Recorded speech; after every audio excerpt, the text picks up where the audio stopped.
दोस्तों, एक तरफ रशिया भारत को 100 से ज़्यादा Su-57 स्टेल्थ फाइटर देने के लिए तैयार हो चुका है। दूसरी तरफ भारत खुद AI पावर्ड वॉर ड्रोन्स और 65,000 टन डिस्प्लेसमेंट वाली एयरक्राफ्ट कैरियर बना रहा है। अभी सवाल ये है कि क्या भारत इंपोर्ट करेगा या अपना डिफेंस इकोसिस्टम खुद बिल्ड करेगा, और आखिर गवर्नमेंट का लॉन्ग टर्म प्लान क्या होने वाला है।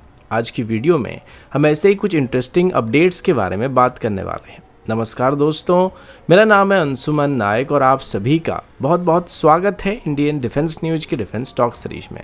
तो चलिए देर न करते हुए आज की वीडियो शुरू करते हैं।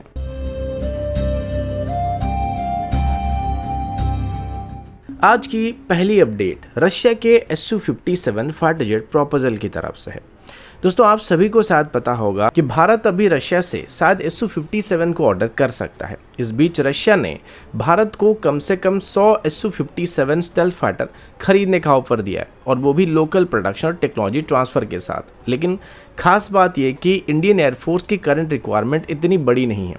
अभी इंडियन एयरफोर्स सिर्फ 40 से 60 एयरक्राफ्ट की एक limited government to government deal पर फोकस कर रही है, जिसको एक इंटर्म स्टेल्थ कैपेबिलिटी के रूप में देखा जा रहा है। अगर प्रोडक्शन की बात करें तो रशिया ने क्लियरली सिग्नल दिया है कि एयरक्राफ्ट भारत में मैन्युफैक्चर किए जा सकते हैं, जिसके लिए हिंदुस्तान एरोनॉटिक्स लिमिटेड की नासिक फैसिलिटी को आगे चल के इस्तेमाल करने का प्लान किया गया। ये वही प्लांट है जहां पर पहले Su-30 MK का लाइसेंस प्रोडक्शन किया जा रहा था। अब रशिया की तरफ से इसका ऑडिट भी किया गया था और बताया जा चुका कि यहाँ पर आराम से Su-57 को बनाया जा सकता है, लेकिन इसके लिए हमें 50% के आसपास नए सिस्टम को लाने की जरूरत पड़ने वाली है या इन्वेस्टमेंट करने की जरूरत पड़ने वाली है, जिससे ये क्लियर हो जाता है कि वो भारत में प्रोडक्शन इकोसिस्टम को शिफ्ट करने को लेकर सीरियस है। लेकिन दोस्तों, यहाँ पर सबसे बड़ा चैलेंज फाइनेंशियल वायबिलिटी होने वाली है। इतने बड़े स्केल पर प्रोडक्शन सेटअप करने के लिए हैवी इन्वेस्टमेंट की जरूरत पड़ने वाली है, और ये तभी पॉसिबल होगा जब भारत 100 से ज़्यादा जेट को ऑर्डर करेगा। अगर ऑर्डर छोटा रहेगा तो लोकल प्रोडक्शन इकोनॉमिकली वायबल नहीं बनेगा। अभी स्ट्रेटेजी एंगल से देखें तो इंडियन एयरफोर्स पहले ही मल्टीपल प्रोग्राम पर काम कर रही है, जैसे कि रफाल के एडिशनल वेरिएंट्स, तेजस मार्क 2 और सबसे इंपॉर्टेंट इंडिजिनस MK प्रोजेक्ट। इस वजह से एक बड़ा Su-57 का ऑर्डर फ्यूचर इंडिजिनस प्रोग्राम के लिए रिसोर्सेज को डाइवर्ट कर सकता है। रशिया ने यहाँ पर एक और ऑप्शन भी दिया, जहाँ पर FCFA प्रोग्राम को रिवाइव करने का प्रपोजल दिया गया, जिसमें ट्विन सीट Su-57 वेरिएंट को डेवलप किया जा सकता है। लेकिन अभी इंडियन एयरफोर्स की तरफ से इसमें ज़्यादा इंटरेस्ट को नहीं दिखाया जा रहा है, क्योंकि कस्टमाइजेशन कॉस्ट और डेवलपमेंट टाइमलाइन दोनों काफ़ी समय लेने वाले हैं। ऑपरेशनल पर्सपेक्टिव से देखा जाए तो 40 से 60 Su-57 का लिमिटेड इंडक्शन भारत को शॉर्ट टर्म में स्टेल्थ कैपेबिलिटी प्रोवाइड कर सकता है, खास करके चाइना और पाकिस्तान के कॉन्टेक्स्ट में। लेकिन 100 एयरक्राफ्ट का कमिटमेंट एक लॉन्ग टर्म स्ट्रेटेजिक डिसीजन होने वाला है, जो डायरेक्टली MK के टाइमलाइन को इम्पैक्ट कर सकता है। लेकिन अगर हम 40 से 60 जेट को ही खरीदते हैं तो इसमें लोकल प्रोडक्शन से हमें कुछ खास फायदा नहीं होने वाला है। कुल मिलाकर दोस्तों, ये डील सिर्फ एक फाइटर परचेज नहीं, बल्कि ये डिसाइड करने वाला है कि भारत अपनी फ्यूचर एयर पावर स्ट्रेटेजी में इंपोर्ट को प्रायोरिटी देता है या फिर इंडिजिनस डेवलपमेंट पर ज़्यादा फोकस किया जाता है। अगला update long range surveillance radar यानी LRSR प्रोग्राम की तरफ से है। दोस्तों, अभी मिनिस्ट्री ऑफ डिफेंस की तरफ से एक बहुत ही इंपॉर्टेंट इनिशिएटिव को स्टार्ट किया गया है, जहां इंडियन वेंडर्स को इनवाइट किया गया है next generation long range surveillance radar को मैन्युफैक्चर और डेवलप करने के लिए।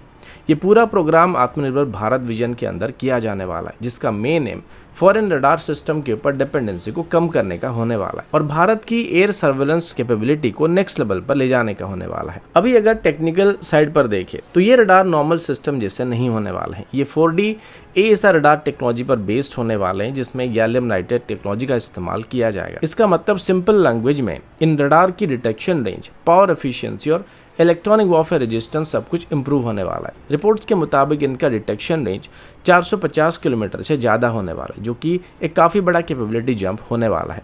दोस्तों, सबसे बड़ा इंटरेस्टिंग फीचर यहाँ पर एक्स बैंड रडार इंटीग्रेशन होने वाला है, जो स्पेशली ड्रोन्स को डिटेक्ट करने के लिए ऑप्टिमाइज किया जाएगा। अभी मॉडर्न वॉरफेयर में ड्रोन थ्रेट, चाहे वो क्वाडकॉप्टर हो, लॉटरिंग मुनिशन हो या स्वार्म ड्रोन्स हो, एक मेजर चैलेंज बन चुके हैं। ऐसे में X band high resolution tracking provide करेगा, जिससे छोटे और लो फ्लाइंग टारगेट को भी एक्यूरेटली आइडेंटिफाई किया जा सकेगा। अभी एक और क्रिटिकल रिक्वायरमेंट है हाई अल्टीट्यूड डिप्लॉयमेंट कैपेबिलिटी। ये रडार 5000 मीटर तक डिप्लॉय किए जा सकते हैं, मतलब लद्दाख और हिमालयन सेक्टर जैसे टफ टेरेन में भी इफेक्टिवली कवरेज को प्रोवाइड कर पाएंगे। साथ ही सिस्टम -40 डिग्री से लेकर +50 डिग्री तक के टेम्परेचर में ऑपरेट करने के लिए डिजाइन किए जा रहे हैं, जो कि भारत के डाइवर्स क्लाइमेट कंडीशन के हिसाब से इंपॉर्टेंट होने वाला है। स्ट्रेटेजिक लेवल पर देखा जाए तो रडार सिस्टम एग्जिस्टिंग प्लेटफॉर्म जैसे कि रोहिणी और अरुद्रा जैसे रडार सिस्टम को कॉम्प्लीमेंट करने वाले हैं और ओवरऑल एयर डिफेंस नेटवर्क को और भी मजबूत बनाने वाले हैं। इसमें प्राइवेट सेक्टर की पार्टिसिपेशन को भी एनकरेज किया जा रहा है, जिससे इनोवेशन स्पीड और प्रोडक्शन कैपेबिलिटी दोनों इंक्रीज होने वाला है। कुल मिलाकर दोस्तों, ये सिर्फ एक रडार प्रोक्योरमेंट नहीं होने वाला है, बल्कि भारत की फ्यूचर एयर डिफेंस आर्किटेक्चर का एक कोर पिलर होने वाला है, जहां मल्टी लेयर डिटेक्शन और काउंटर ड्रोन कैपेबिलिटी पर फोकस किया जा रहा है। अगला update CATS warrior loyal wingman program की तरफ से है। दोस्तों, अभी भारत का कैट्स वॉरियर प्रोग्राम एक नेक्स्ट लेवल अपग्रेड की फेज में एंटर कर चुका है, जहां हिंदुस्तान एरोनॉटिक्स लिमिटेड इस ड्रोन को एक सिंपल रिमोटली कंट्रोल सिस्टम से एक सेमी ऑटोनोमस कॉम्बैट एसेट में कन्वर्ट करने का प्लान कर रहा है। मतलब अभी ये सिर्फ एक सपोर्ट ड्रोन नहीं होने वाला है, बल्कि बैटलफील्ड में खुद डिसीजन लेने वाला सिस्टम बनने वाला है। अभी सबसे बड़ा अपग्रेड जो देखने को मिलने वाला है वो है autonomous tactical decision making capability. Simple language में समझे तो ये ड्रोन खुद से टारगेट को या थ्रेट को आइडेंटिफाई करेगा, उसको प्रायोरिटाइज करेगा और बिना पायलट के डायरेक्ट कमांड के इवेसिव या ऑफेंसिव एक्शन ले पाएगा।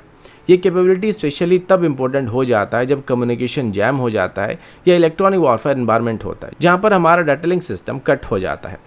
दोस्तों, ये वॉरियर ड्रोन फ्यूचर में तेजस, डसॉल्ट, रफाल और एमका जैसे प्लेटफॉर्म के साथ टीम अप करके काम करने वाला है। इसका मतलब एक पायलट मल्टीपल ड्रोन को कंट्रोल करेगा, जो कि उसके लिए फॉरवर्ड, स्काउट, डिकॉय या फिर स्ट्राइक प्लेटफॉर्म के रूप में काम करेंगे। अभी एक और क्रिटिकल एरिया नेविगेशन सिस्टम का अपग्रेड होने वाला है। रिसेंट कॉन्फ्लिक्ट से एक बात क्लियर हो चुका है कि जीपीएस जैमिंग एक बड़ा थ्रेट है, इसलिए अभी वॉरियर ड्रोन में विजुअल स्लैम और टेरेन मैपिंग जैसे एडवांस नेविगेशन सिस्टम का इस्तेमाल किया जाने वाला है। मतलब ये ड्रोन बिना जीपीएस के भी अपना रास्ता फाइंड कर सकते हैं, जो बैटलफील्ड सर्वाइवलिटी के लिए बहुत ही जरूरी होने वाला है। सेंसर फ्यूजन भी यहाँ पर एक बड़ा चैलेंज और अपॉर्चुनिटी होने वाला है। वॉरियर के एएसआर रडार और आईआरएसटी सेंसर से जो डाटा मिलेगा उसे प्रोसेस करके पायलट को सिर्फ रिलेवेंट इन्फॉर्मेशन को ही पास किया जाएगा, ताकि कॉकपिट ओवरलोड ना हो जाए। ये कॉम्प्लेक्स इंजीनियरिंग चैलेंज होने वाला है, जिसमें रियल टाइम डाटा फिल्टरिंग और सिक्योर कम्युनिकेशन का रोल बहुत ही जरूरी होने वाला है। अभी प्रोपल्शन साइड पर देखा जाए तो करंट वर्जन में PTI 7 इंजन का इस्तेमाल किया जा रहा है, लेकिन फ्यूचर वॉरियर 2 वेरिएंट में STFE-25 इंजन का इस्तेमाल किया जाने वाला है, जिससे इसका स्पीड, मैन्यूवरेबिलिटी और पेलोड कैपेसिटी काफ़ी इंक्रीज हो जाएगा। वॉरियर 2 का वेट भी लगभग 5 टन के आसपास होने वाला है और इसमें इंटरनल वेपन स्टेशन भी दिया जाएगा, जिससे इसका स्टेल्थ कैपेबिलिटी इंक्रीज होने वाला है। कुल मिलाकर दोस्तों, कैट्स वॉरियर भारत के फ्यूचर एयर वॉरफेयर डॉक्ट्रिन का एक कोर एलिमेंट बनने वाला है, जहां मैन्ड और अनमैन्ड सिस्टम मिलकर एक नेटवर्क सेंट्रिक बैटलफील्ड क्रिएट करने वाले हैं। अगला अपडेट भारत के next generation aircraft carrier program यानी IC-3 की तरफ से है। दोस्तों, अभी भारत क्वाइटली अपना सबसे एम्बिशियस नेवल प्रोजेक्ट पर काम कर रहा है, जिसे आमतौर पर INS विशाल के नाम से जाना जाता है। यह IC-3 प्रोग्राम फ्यूचर के नेवल वॉरफेयर को कम्प्लीटली रीडिफाइन करने वाला है। अभी सबसे पहले स्केल समझिए। जहां करंट INS विक्रांत लगभग 45,000 टन का है, वहीं IC-3 को 65,000 टन के आसपास का एक सुपर कैरियर बनाया जाने वाला है। मतलब ज़्यादा एयरक्राफ्ट कैपेसिटी, ज़्यादा एंड्योरेंस और ज़्यादा एडवांस एयरविंग। लेकिन दोस्तों, यहाँ पर सबसे बड़ा शिफ्ट सिर्फ साइज नहीं होने वाला है, बल्कि डॉक्ट्रिन होने वाला है।